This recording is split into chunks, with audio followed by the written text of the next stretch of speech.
Welcome to the Moodle Gradebook training for Immaculata University.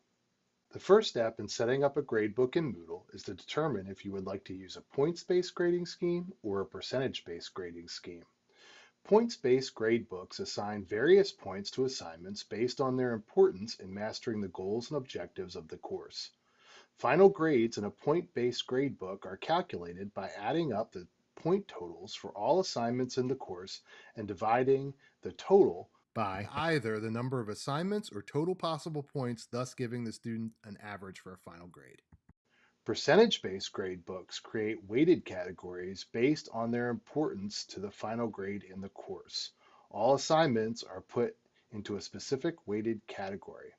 Final grades are determined by the percentage associated with each category out of 100%. Let's take a look at a points-based example. A points-based gradebook is a good solution for courses that use a small number of assignments where the point values determines their impact on the final grade. In this example shown in the Moodle Gradebook, the midterm is worth 50 points, the final exam is worth 100 points, and 3 quizzes are worth 10 points each. Now let's look at a percentage-based example. Percentage-based gradebooks are ideal for courses that employ a large number of low-stakes formative assessments. An average is determined for each category, then categories determine the final grade according to weight.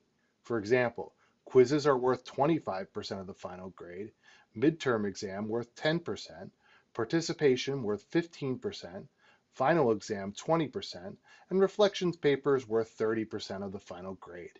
An advantage of this structure is that quantity and point values only matter in their respective categories. In other words, I don't know how many quizzes I will need to give throughout the semester, but they ultimately will only be worth 25% of the final grade.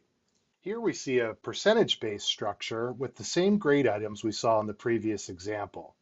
We now have the same 3 quizzes, but in a category that's worth 25% of the overall grade. You can see in this category, I have the total being a mean of the grades. More about how to calculate assignments within a category later in this training. The midterm is worth 25%. The final is worth 50%. So here I have 50, 25, and 25, giving me 100% for a final grade.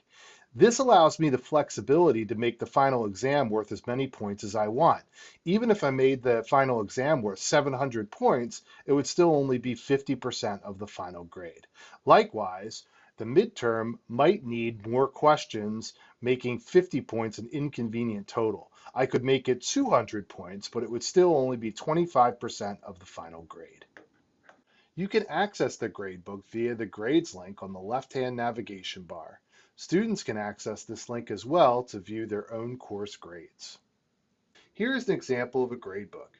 The first screen is the grader report where you can see the students you have and graded activities. You can scroll down to view all the students or across to view all of the graded activities.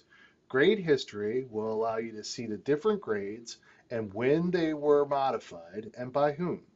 The single view tab, or the pencil icon by the student's name, takes you to the single view, which allows you to focus on one particular student or one particular grade item. The user report, or the icon next to the student's name, takes you to the individual grades of one student, and this is what a student sees when they click the grades link in the navigation menu. In setup, you can add new grade items or edit existing ones and decide on your preferences and the course grading settings. In scales, you can add a new scale. You can also import grades that you have offline as easily as pasting from a spreadsheet, and you can export them as different formats if you want to print them out.